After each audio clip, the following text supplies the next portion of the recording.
After seeing a few pretty tornadoes, I did not expect this storm chase to turn into the scariest night of my life. Massive tornado, holy smokes. Oh, it's right in front of us. Oh my god, Chris, it's hitting stuff. It's Sunday, May 18th, and a classic severe weather setup is taking shape over the Great Plains. A negatively tilted trough is overspreading a large area of moist, unstable air, prompting the Storm Prediction Center to issue a level 4 out of 5 moderate risk with a 15% chance for tornadoes. Forecasters were confident in the formation of supercells, the type of storms that produce the strongest tornadoes, and computer models were on board depicting an apocalyptic scenario for central Kansas. This could be the biggest chase of the season. For this day, I was convoying with my friend Kelton, who you all know by now. I'd also be joined by my friend Connor, who was out on his very first storm chase. He did not know what he was getting himself into.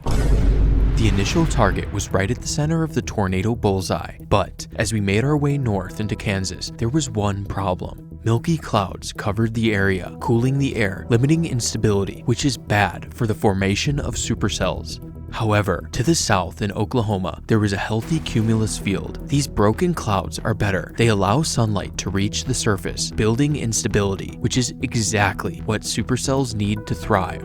Seeing this was enough for us to change targets and reposition to the south, and as we dropped south, a storm began to explode on the Texas-Oklahoma border, and it was already looking spicy. We made it to the storm just in time for this baby rope tornado. The storm quickly spit out another tornado, but it was far away. We were on the board, but I knew we could do better. Good thing the storm was moving right towards us. Dude, this structure is incredible. A funnel cloud began to descend from the storm's base, which can only mean one thing. Oh my god. What? Holy shit. Incredible tornado, congrats guys. This was a classic Oklahoma tornado, one that you would see in an old photo or video. While an incredible sight to witness, the tornado was heading directly towards the town of Arnett, and even though it was small, it clearly packed a punch.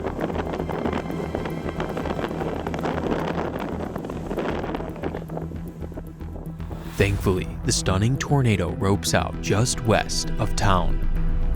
Immediately after dissipating, another tornado spins up, and we were right on its heels.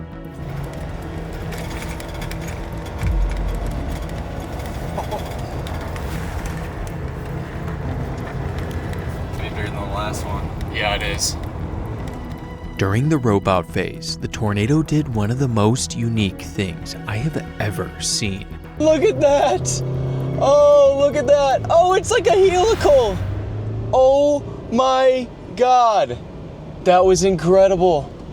The storm was still going strong, so we continued east, riding in the long line of storm chasers.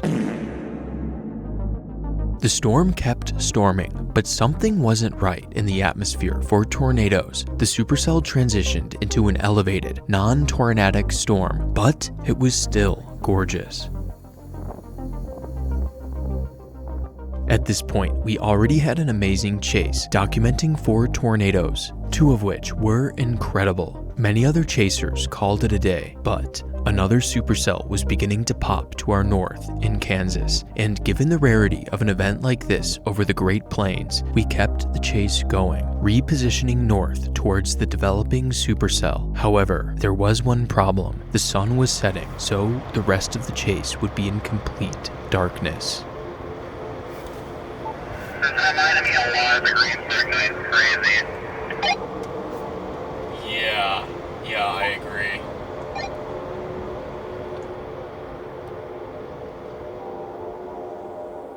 With every new scan of the radar, the storm began to look more and more tornadic. Less than an hour after forming, the storm already had a pronounced hook. There could have been a tornado, but nobody had reported one, and we couldn't see a damn thing. So we left the main road to get a closer view. Between the infrequent lightning strikes, we could make out a dark silhouette on the horizon. There's a tornado. There's a huge tornado. There's a massive wedge to our left. Oh my god, I see it. Oh my freaking lord.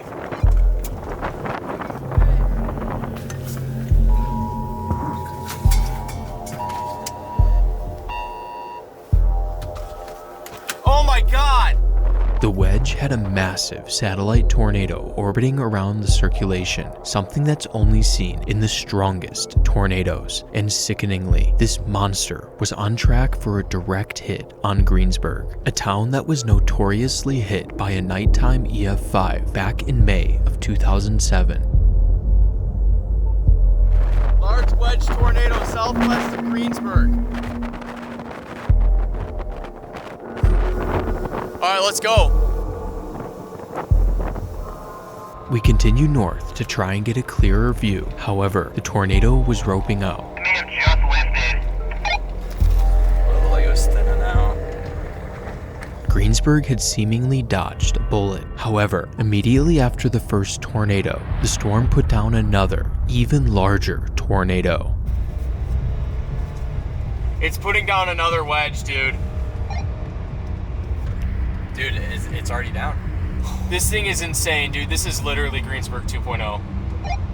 Holy crap. Massive tornado. Holy smokes. Oh, it's right in front of us. Oh my god, Chris, it's hitting stuff. Oh my god. When the beast crossed in front of us, the gravity of the situation hit me like a brick wall. A massive tornado was over a populated part of the country, threatening to hit a town that had already been wiped out by an EF5 tornado. Dude, this is literally Greensburg 2. I cannot believe this. Oh shit. Oh man, we got down power lines. That's what's up. We need to turn around and go back on the grid to the east. Alright, you go first. Because of the power lines blocking the road, the only way we could keep up with the storm was by moving onto the muddy back roads. But we pushed onwards because we were witnessing history. Yeah, let's try to get east and then north again. Remember, we want to try to avoid that thing's path. There's going to be down power lines all over the place. At the worst possible time, the tornado started to turn north towards Greensburg. It's literally happening again. Like, it's happening again. It's turning north into Greensburg right now. I'm fine.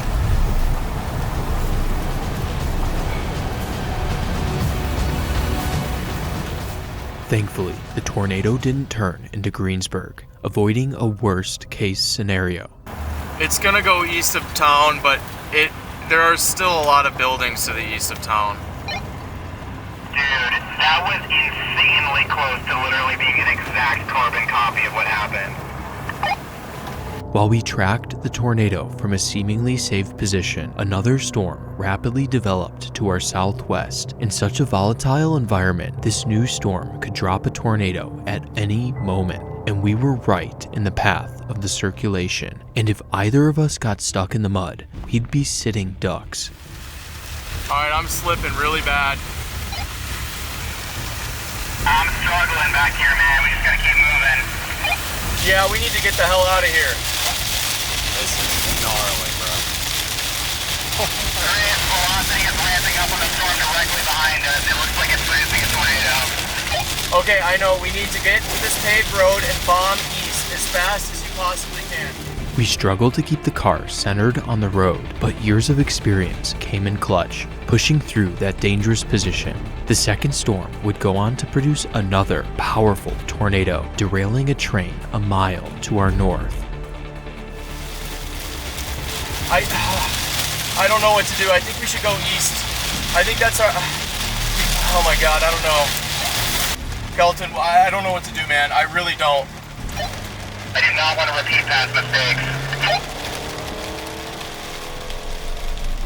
The close call with these giga nighttime tornadoes was too intense, especially for my friend Connor, who was out on his very first storm chase. So we booked it out of there, but the storm continued to put down giant tornado after giant tornado.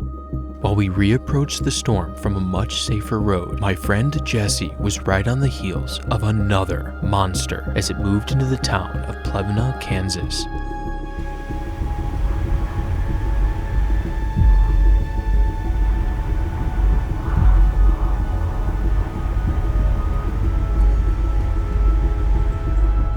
The town of Plevna took a glancing blow from the powerful tornado on the west side of town. Miraculously, nobody here was killed. The series of large tornadoes were nearly identical to the family of tornadoes spawned the night Greensburg was hit. The parallels between these 2 days are staggering. The tornadoes crossed Highway 183 at exactly the same spot, and the first tornado touched down less than a mile away from where the EF5 in 2007 started. But the craziest part about this whole day, a nearly identical tornado touched down the same day as the Greensburg tornado south of Arnett, Oklahoma, which, if you remember, is where I saw that first good tornado. The odds of 2 carbon copy supercells happening over the same 2 areas on the same day has to be 1 in a million, and I was there to capture it.